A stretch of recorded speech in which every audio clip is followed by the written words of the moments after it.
there's a lot of knowledge that is not being transferred into the management of these organizations. Entrepreneur teams in Japan tend to all have the same kind of background. There were people who worked with each other in college, who studied together in college, or there are people all from the same company or same industry and they get something started. Sometimes that works fine. You understand each other very well, but sometimes you really need different points of view. It's hard to get really top quality workers in an entrepreneurial firm. I have a good friend who is a professor at a Japanese university, professor of economics. He sent out a survey to his students and asked them if they would be interested in starting up a company. The number of students who said they were interested was 0. And so the next question he asked on his survey was, why or why not? The answer that came back more common than any other answer is, my mom would be against it. And what you see is this kind of, you got to go to the stable company, you got to go to the company that's going to give you a lifetime job, and that means it's really hard to get top quality people away from these companies. We'll come back to this point though. Early customers, the first customers of the startup company, tend to squeeze the startup company into a small niche. Especially, it's very common for your first big customer to be another company. You may be selling something to the general public, but you need somebody to distribute it. Or you may be selling a component into somebody else's box. In either case, the person you're selling to does not necessarily want to see you become better than they are. And this is a problem in Japan especially. And I also think that entrepreneurs in Japan tend not to think about what they're going to do. Initial public offerings are small. A lot of the stock is kept by the founders. There's really not a sense of changing what you have created and grown into somebody else's organization. And when you sell it to the public or to a different company, that's exactly what you have done. And they usually end up being bought out by some big business group. So that's where Japan is coming from. But this last year has actually been very good for entrepreneurship in Japan. Why? This kind of unwritten social contract is breaking down. People are being laid off. Permanent employees are being laid off from the big companies. This is something I never thought I'd see happen. The Japanese labor force has always had about 33 to 40% of the people who really expected lifetime employment. The rest of the people were more or less contract. And sure enough, the contract workers always got axed first. Women typically worked on contract. They didn't typically fall into the permanent group. They typically got axed first. Now, people are, permanent employees are being dead. I hear a lot of fathers who have been out working telling their sons not to trust the big companies. So I think entrepreneurship is actually moving ahead more. There's also other Western approaches that are being implemented for cost cutting over the last year. The government and the press are both pushing the same line. How important entrepreneurship is, how important innovation is. It's a strange country. I don't think they're really doing this intentionally as some sort of conspiracy, but it's just remarkable that what you hear somebody say at one of the ministries one day will show up in the big newspapers exactly as the ministry said it a few days later. So there is this consensus building about this being important for the economy. Mergers and acquisitions are becoming very robust.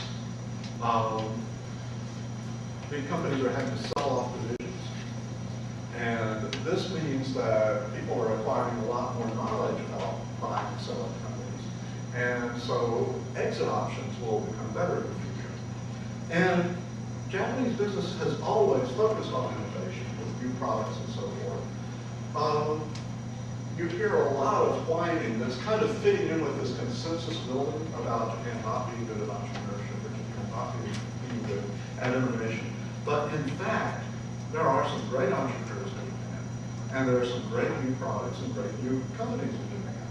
I just heard that a company called JCOM, I just got this on the news this morning, now is offering 160 megabits per second connectivity to your desktop at home. It's the first time anybody has ever offered that fast internet connectivity to the consumer market.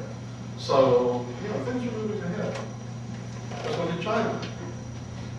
So, China has been transitioning from whatever before the period of Deng Xiaoping to a kind of managed market economy.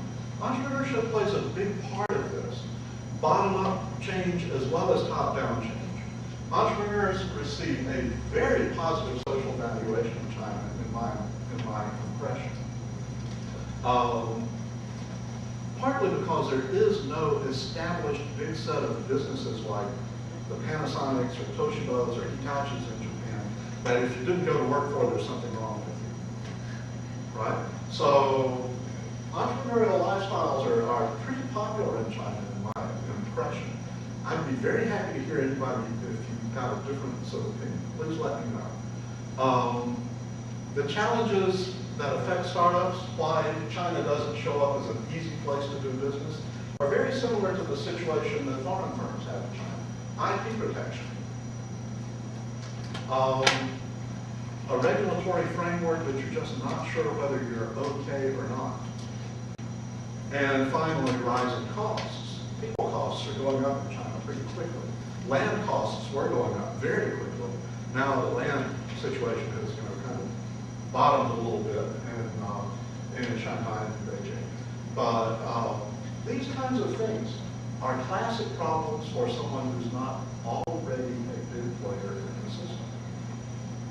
It's not that they don't like startups, it's not that they don't like foreign companies, it's just that you're not already in the system, you don't already have clout, so it's hard to establish clout. Many companies are really thinking that these difficulties are more than offset by the potential for success. You've got 12% increase in retail sales, even in a quarter when the rest of the world economy is going to hell. And so the opportunity is why people are investing in China, not because it's an easy place to do business. Comments about China before we go on?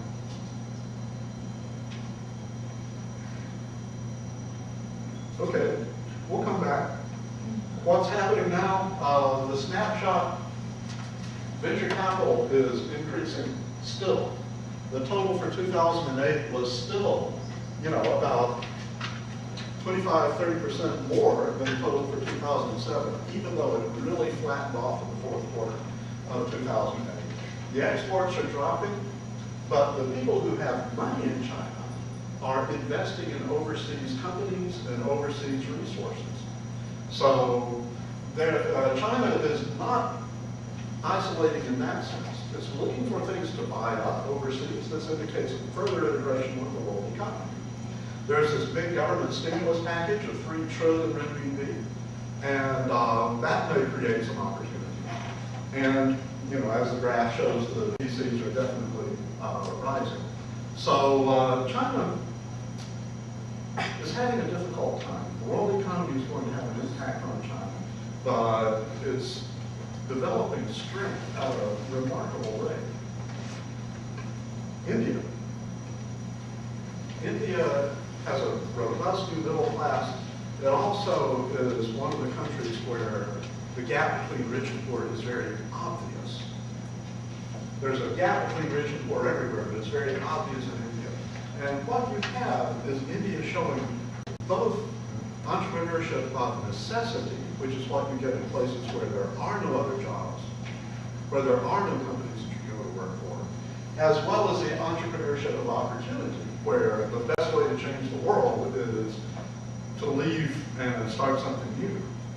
So this has been obvious in India for a long time, as we'll see in the snapshot that follows. The entrepreneurship of necessity may indeed turn into entrepreneurship for opportunity.